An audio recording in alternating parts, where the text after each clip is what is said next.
कार्तिकी एकादशी निमित्त पंढरपूरमध्ये भाविकांची अलोट गर्दी। सुमारे 7 ते 10 लाख भाविक पंढरपूरमध्ये दाखल। भाविकांच्या आरोग्य, सुरक्षितता आणि स्वच्छतेच्या दृष्टीने आवश्यक सोयी-सुविधा उपलब्ध। मंदिर प्रशासन समितीची माहिती।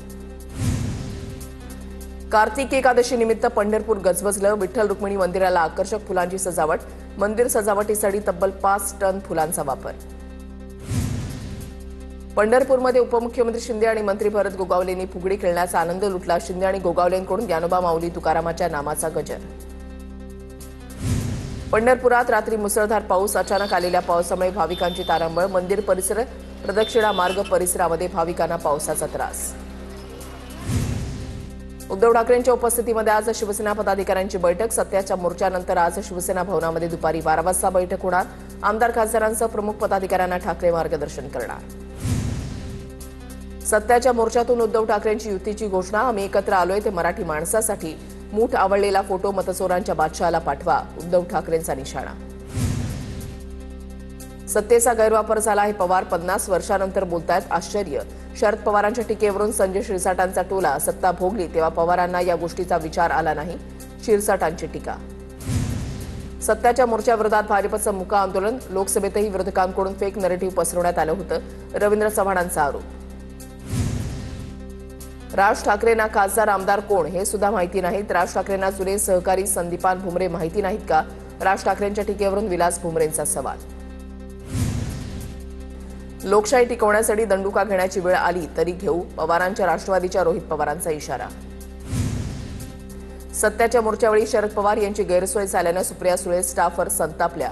शरद पवारांची गाडी निश्चित स्थळी न पोहोचल्यामुळे सुळे पदाधिकाऱ्यांवर संतापल्या। सत्याच्या मोर्चातून निवडणूक आयोगासह सत्ताधाऱ्यांना घेरण्याचा प्रयत्न। ईव्हीएमच्या पेट्या निवडणूक आयोगाच्या डोक्यामध्ये मारून भुगा करा, उत्तम जानकरांचा आक्रमक पवित्रा। तर संगमनेरच्या ग्रामीण भागामध्ये 9500 मतदार बोगस, बाळासाहेब थोरातांचा आरोप। आम्ही सर्वजण एकत्र, आमच्यामध्ये कुठलीही मारामारी नाही हे दाखवण्यासाठी हा मोर्चा। वंचितचे नेते सुजात आंबेडकरांची मवियाच्या मोर्चावर टीका। तर 2004 मध्ये पहिल्यांदा प्रकाश आंबेडकरांनी ईव्हीएममध्ये घोळ दाखवला, सुजात आंबेडकरांचं वक्तव्य। सत्याच्या मोर्चासाठी राज ठाकरेंचा लोकलनं प्रवास। तर लोकलनं प्रवास केल्याने लोकलच्या समस्या समजतील, प्रवीण दरेकरांची राज ठाकरेंच्या लोकल प्रवासावर टीका।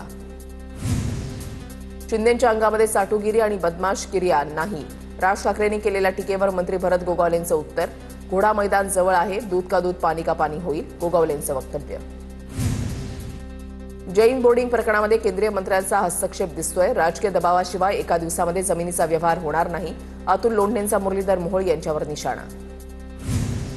वरिष्ठांच्या दबावामुळे पोलिसांचे हात बांधल्याची चर्चा। राजकीय दबाव हटवा, पोलिसांना फ्री हँड द्या, मुख्यमंत्र्यांना टॅग करत रोहित पवारांचं ट्विट।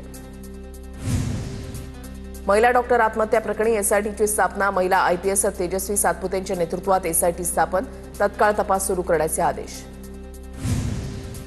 एसआयटीवर नियंत्रण ठेवण्यासाठी उच्चस्तरीय न्यायालयाच्या निवृत्त न्यायाधीशांची समिती नेमा। पीडितेच्या भावाची मागणी। पीएम रिपोर्टमध्येही चुका असल्याचा आरोप। तर आत्महत्येला प्रवृत्त करणाऱ्या आरोपींना शिक्षा झाली पाहिजे अशी मागणी। फलटणमधील महिला डॉक्टर आत्महत्या प्रकरणामध्ये जरांगेंचा मुख्यमंत्र्यांच्या ओएसडींना फोन। नातेवाईकांच्या म्हणण्यानुसार एक अधिकारी एसआयटीमध्ये घ्या, एसआयटीवर नियंत्रण ठेवण्यासाठी निवृत्त न्यायमूर्ती असावेत, जरांगे पाटलांची मागणी। फलटण महिला डॉक्टर आत्महत्या प्रकरणामधील कुटुंबियांची जरांगेंनी सांत्वनपर भेट घेतली। कुटुंबानं मला 4 कामं दिलेली आहेत, ती मी करून देणार, जरांगेंचं आश्वासन। सोमवारपासून राज्यातील ओपीडी सेवा बंद राहणार। महिला डॉक्टर प्रकरणी इंडियन मेडिकल असोसिएशनचा निर्णय। महिला डॉक्टरला न्याय मिळावा यासाठी ओपीडी सेवा बंद राहणार। 7 ते 13 नोव्हेंबरपर्यंत शासकीय, खासगी सर्व डॉक्टर्स सेवा बंद ठेवणार। फलटण महिला डॉक्टरच्या मृत्यू प्रकरणी करमाळ्यामध्ये विविध संघटनांकडून तहसीलदारांना निवेदन। एसआयटी चौकशीसह दोषींना कठोर शिक्षा करण्याची मागणी। माधवी खंडाळकर विषय संपला, कायदेशीर कारवाई सुरू झाली। आता राज्य महिला आयोगाच्या विरोधात लढाई सुरू। पीडितेचे चारित्र्य हनन केलं गेलं, महाराष्ट्राला उत्तर द्या, रुपाली पाटील यांची फेसबुक पोस्ट। माझा आणि रुपाली चाकणकरांचा संबंध नाही, रुपाली पाटील राजकारण करतायत। रुपाली पाटलांच्या बहिणीनं मला मारहाण केली, माधवी खंडाळकरांचा आरोप। रुपाली पाटील यांच्याकडून महिला आयोगाच्या अध्यक्षा रुपाली चाकणकर आणि माधवी खंडाळकर यांचा फोटो सोशल मीडियावर शेअर। खंडाळकरांचा चाकणकरांशी काही संबंध नसल्याच्या वक्तव्यानंतर फोटोमध्ये एकत्र दिसल्यानं चर्चांना उधाण। चाकणकरांनी महिला आयोग अध्यक्षपदाचा राजीनामा द्यावा. महिला डॉक्टर आत्महत्या प्रकरणावरून एनसीपीच्या रुपाली ठोंबरे पाटील आक्रमक. चाकणकरांच्या राजीनाम्यासाठी मी राज्यभर आंदोलन करण्याचा त्यांनी इशारा दिलाय. चंद्रपूरमध्ये मंत्री चंद्रशेखर बावनकुळेंच्या उपस्थितीमध्ये काँग्रेस कार्यकर्त्यांचा मोठ्या संख्येनं भाजपमध्ये प्रवेश. नेते पदाधिकाऱ्यांमध्ये समन्वय नसल्यानं काँग्रेसनं जनतेला सोडलं, बावनकुळेंची टीका. उद्धव ठाकरे 7 आणि 8 नोव्हेंबरला मराठवाडा दौऱ्यावर. ठाकरे शेतकऱ्यांच्या बांधावर जाऊन शेतकऱ्यांशी संवाद साधणार. सरकारची मदत शेतकऱ्यांना मिळाली की नाही याची माहिती घेणार. अजितदादांच्या वक्तव्याचा शेतकरी चुन के बदला घेतील. कर्जमाफीच्या मागणीवरील अजित पवारांच्या वक्तव्यावरून विजय वडेट्टीवारांची टीका. कारखान्याचा परवाना रद्द झाल्याचा दोष दुसऱ्यांना देणं चूक. भीमराव धोंडेंच्या आरोपांवरून सुरेश धसांची प्रतिक्रिया. संबंध नसताना जाणीवपूर्वक माझं नाव जोडलं जात आहे. सर्व कागदपत्र दाखवत धसांनी धोंडेंचे आरोप फेटाळले. अबू आझमी, अमीन पटेल, नसीम खान यांच्या मतदारसंघातील यादी तपासा. त्यांच्या प्रत्येकाच्या मतदारसंघात 5,000 बांगलादेशी असतील. मंत्री मंगलप्रभात लोढा यांचा दावा. स्थानिक स्वराज्य संस्थेच्या निवडणुकांमध्ये शिवसैनिकांचा अपमान सहन केला जाणार नाही. जशास तसं उत्तर देऊ. शिंदे सेनेच्या कार्यकर्त्यांना दिल्या जाणाऱ्या अपमानजनक वागणुकीबाबत महायुतीच्या नेत्यांना मंत्री शंभूराज देसाईंचा इशारा.